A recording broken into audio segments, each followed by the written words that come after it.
लळिंग घाटात भीषण अपघात, डंपर ट्रक अन ट्रॅव्हल्सची साखळी धडक, 6 ठार. धुळे.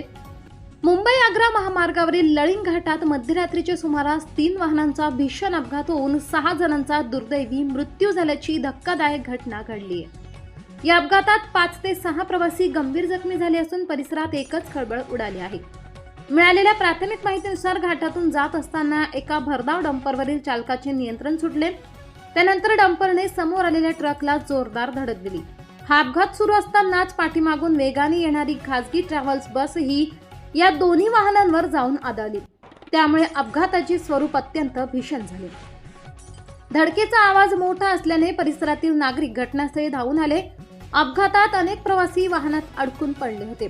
स्थानिक नागरिक आणि महामार्ग पोलिसांनी तात्काळ मदत कार्य सुरू करत जखमींना बाहेर काढले. सर्व जखमींना उपचारासाठी जवळच्या शासकीय रुग्णालयात दाखल करण्यात आले आहे. या घटनेची माहिती मिळताच महामार्ग पोलीस, रुग्णवाहिका आणि बचाव पथक तातडीने घटनास्थळी दाखल झाले.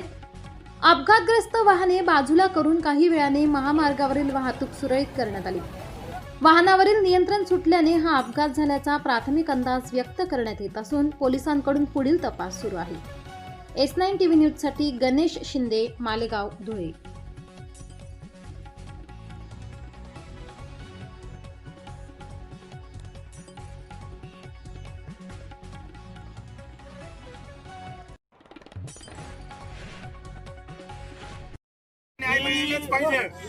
आज तो कर्मचारी मेला, तो मृत्यू झाला. आमचा कर्मचारी कशामुळे मेला तो? याला कारण काय आहे? त्याच्या घराचा आज तो, त्याचे 2 लहान लहान पोरं आहे. आता त्याच्या घराचं कोण काय करल? प्रशासन काय करल? हे राष्ट्रीय महामार्ग, भारतीय राष्ट्रीय महामार्ग या लोकांनी आम्हाला, आम्ही गेल्या 15 दिवसापासून त्यांच्याकडे न्यायाची भीक मागू राहिलो. साहेब, आम्हाला सर्व कर्मचाऱ्यांना कामावर घ्या. आम्ही 15 वर्षापासून या वेळेवरती काही लोकांचे मृत्यू वाचवले, जीव वाचवले, तात्काळ सुविधा देऊन आम्ही त्यांचे प्राण वाचवले. आज राष्ट्रीय महामार्गाने जे 15 दिवसापासून आमचं आंदोलन चालू आहे, त्यांनी आम्हाला फक्त पुढं ढकलत करून या गोष्टीचं नुसतं आश्वासन दिलं. परंतु 70 कर्मचारी होते, 80 कर्मचारी होते. आम्ही जवळजवळ लेबर कमिशनर साहेबांकडे केस दाखल केलेली असूनही आज त्यांनी आमच्या कोणत्याच पाठपुरावा केले नाही. एका कॉन्ट्रॅक्टरनी घेतल्या कारणानं त्यांची काय गोचळ मचळ चालू आहे हे आम्हाला माहित नाही. साहेब, आज त्यांनी राष्ट्रीय महामार्गावरती पुरी सुविधा, रिकव्हरी व्हॅन, अँब्युलन्स, फायर या अँब्युलन्स होती, परंतु रिकव्हरी व्हॅन आज किंवा हॅड्रा तिथं राहिला असता आमच्या सोबतीला, तर आज तो व्यक्ती अडकलेला होता, त्याला 10 मिनिटांमध्ये मोजून आम्ही काढलो असतो.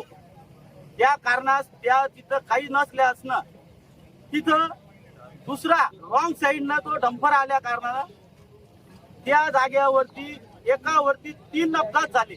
आमचा कर्मचारी त्या समोरचा अडकलेल्या व्यक्तीला काढण्यास मदत करत होता. अजून एक मागील ड्रायव्हर, त्याची तर काही चुकी नाही हो साहेब, तो त्या ड्रायव्हरला काढाय करता मदती करता आलेला होता, त्याचाही तिथं मृत्यू झाला.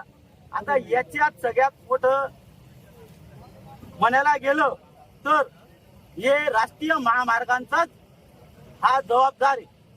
कारण पिढी साहेब, आपल्या चॅनलला नक्की सबस्क्राईब करा, बेल आयकॉन दाबायला विसरू नका.